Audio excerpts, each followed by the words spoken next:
외국인이 70여일 만에 장바구니에 종목을 담았는데, 자, 이 종목들이 과연 어떤 종목인지, 자, 삼성전자를 제외하고는 과연 어떤 종목을 담았느냐? 크게 세 가지 키워드로 분류를 할 수가 있습니다. 안녕하세요. 달란트 투자입니다. 외국인이 드디어 코스피 시장에 컴백을 했습니다.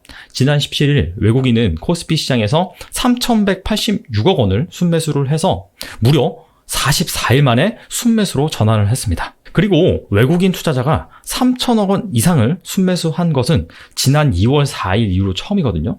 자, 그래서 정말 한 70여일 만에 드디어 지갑에서 큰 돈을 꺼내서 우리나라 시장을 샀다, 이렇게 볼 수가 있습니다. 외국인의 투자 방향이 중요하다. 자, 이런 것들은 여러분도 의례적으로 알고 계실 거예요. 근데 이것은 단순히 외국인이 많이 산다, 조금 산다, 그 규모의 문제만은 아닙니다. 바로 외국인의 투자 스타일에 관한 부분 때문인데요. 일반적으로 개인 같은 경우에는 주식을 살 때, 팔 때 어떤 식으로 주문을 내냐면은 지정가 주문을 냅니다. 조금이라도 싸게 사고 싶어서, 내지는 조금이라도 비싸게 팔고 싶어서 시장가에다 팔지 않고, 시장가에다 주문을 내지 않고 매수를 한다면 매수 1호가 내지는 2호가 밑에다가 주문을 걸어 놓죠. 매도도 마찬가지예요. 자, 매도 2호가나 3호가 위에다가 걸어 놓습니다. 자, 그런데 외국인은 그렇게 투자하지 않습니다. 외국인은 그냥 개별 종목을 몇몇 종목 집어서 투자하는 것이 아니라 투자 포트폴리오 관점에서, 자, 이머징 마켓 비중을 얼마만큼 확대를 한다. 자, 그 중에서 한국은 뭐 한 3%에서 5%를 늘리자 라고 한다면 그냥 자금을 집행을 해버려요. 자, 그래서 기계적으로 산다. 시장가로 그냥 주문을 낸다는 것이죠. 그래서 매수할 때는 호가를 막 올리면서 매수를 하고, 매도를 할 때는 호가를 막 내리면서 매도를 하는 그런 경향이 있습니다. 자, 그러다 보니까 외국인이 사면은 우리나라 시장이 오르고, 외국인이 팔면은 우리나라 시장이 조정을 받는다라고 볼 수가 있습니다.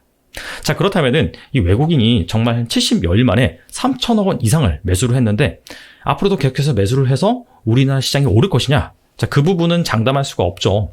왜냐하면 제가 앞선 콘텐츠에서 여러 번 다뤘다시피 실물 경제 침체를 동반하는 하락장 같은 경우에는 적어도 2번에서 3번 정도는 조정이 나온다고 했어요. 자, 그렇기 때문에 계속해서 오를 것이라고 장담할 수는 없다. 자, 그럼에도 불구하고 외국인이 70여일 만에 정말 큰 돈을 지갑에서 꺼내서 장바구니에 종목을 담았는데, 자, 이 종목들이 과연 어떤 종목인지, 앞으로도 외국인이 우리나라 시장을 사들인다라고 한다면은 해당 종목을 중심으로 매수세를 펼칠 가능성이 높다. 자, 그런 관점에서 외국인이 과연 이러한 상황에서 어떤 종목을 담았는지 살펴볼 필요가 있다.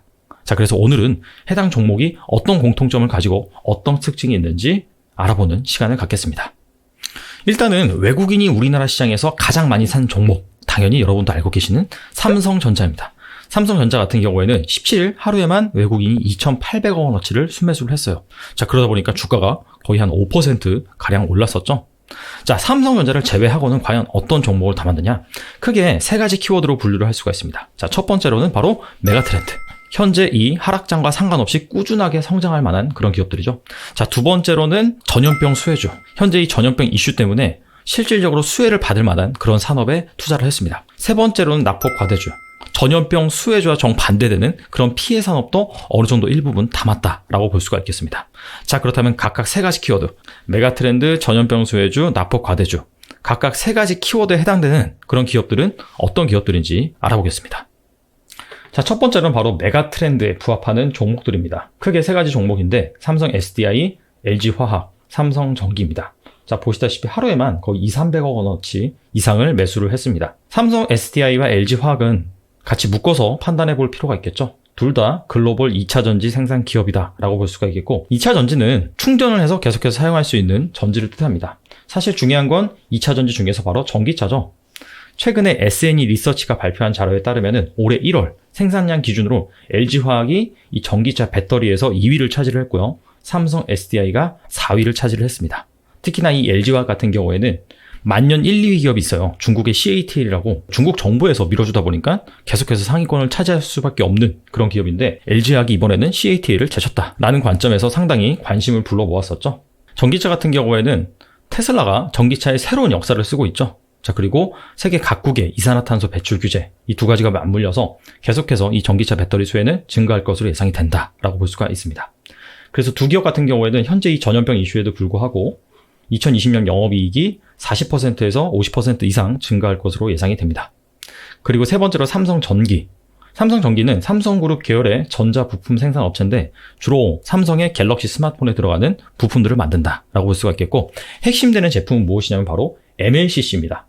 MLCC는 적층 세라믹 콘덴서라고 해서 댐과 같은 역할을 합니다. 상황에 따라서 이 전류를 방출시키고 그 다음에 그 흐름을 조절하는 그런 역할을 하는 것이 바로 MLCC다. 이 MLCC 글로벌 2위 업체인데, 이 MLCC가 지금 스마트폰이 계속해서 고도화되고 있고, 그 다음에 자동차 같은 경우에도 점점점 전자기기처럼 변하게 가죠. 자율주행, 전기차 이런 것 때문에. 자, 그래서 이렇게 전자기기가 많아지고 성능이 고도화되다 보면은 MLCC 탑재 비중이 높아집니다. 자, 그런 차원에서 장기적으로 수혜가 기대된다라고 볼 수가 있겠고, 자, 그럼에도 불구하고 지금 현재 전염병 이슈 때문에 삼성전자의 갤럭시 스마트폰이 잘 안 팔리죠. 자, 그런 부분 때문에 올해 영업이익 같은 경우에는 거의 한 제자리 걸음을 기록할 가능성이 높다. 자, 이렇게 전망이 되고 있습니다.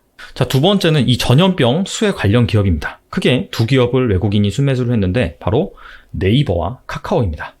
네이버 같은 경우에는 113억 원을 순매수를 했고요. 카카오는 82억 원을 순매수를 했습니다. 두 기업 같은 경우에는 제가 굳이 설명을 드리지 않아도 여러분들이 일상생활에서 늘 접하는 기업입니다. 항상 사용하고 있고요. 이 두 기업이 전염병 수혜주라고 불리는 이유는 무엇이냐면 바로 오프라인이 아닌 온라인에 기반을 두고 있기 때문이다. 현재 이 전염병 이슈 때문에 재택근무하고 그 다음에 쇼핑도 온라인으로 하고 계속해서 사람이 집에 머물다 있다 보니까 인터넷을 많이 사용하고 온라인을 많이 사용하고, 자, 이런 것과 직접적으로 맞물려 있는 기업들이 바로 네이버와 카카오이다. 자, 각각의 그런 기업들의 투자 아이디어를 조금 더 살펴보면은, 네이버 같은 경우에는 작년에 자회사 라인이 야후와 합병을 했죠. 자, 그래서 사업 포트폴리오를 강화를 하고 시장을 동남아로 좀 더 확대하는 그런 긍정적인 영향이 있습니다. 자, 게다가 작년에 또 핀테크 사업을 강화를 하기 위해서 네이버 파이낸셜을 설립을 했죠. 자, 그래서 미래에셋대우와 협업을 해서 다양한 금융상품을 내놓을 예정입니다. 카카오 같은 경우에는 예전에 다음을 흡수 합병을 해서 우회 상장을 했습니다. 트래픽 같은 경우에는 그 이후로 계속해서 증가를 했는데 이거를 딱히 수익화를 못하다가 드디어 2019년 이때부터 모바일 광고 사업을 본격적으로 잘 키우고 있으며 수익도 잘 나오고 있습니다.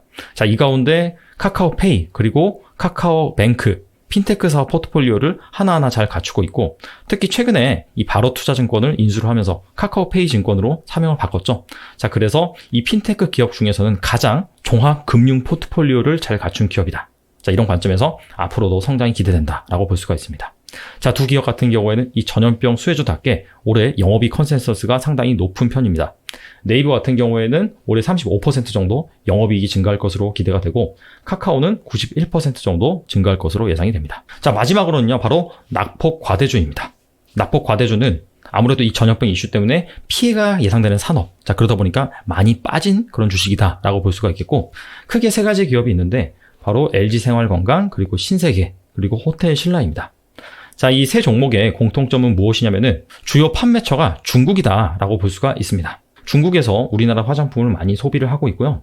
자, 그리고 이런 화장품 같은 경우에 주로 어떤 채널을 통해서 중국인들이 많이 사느냐?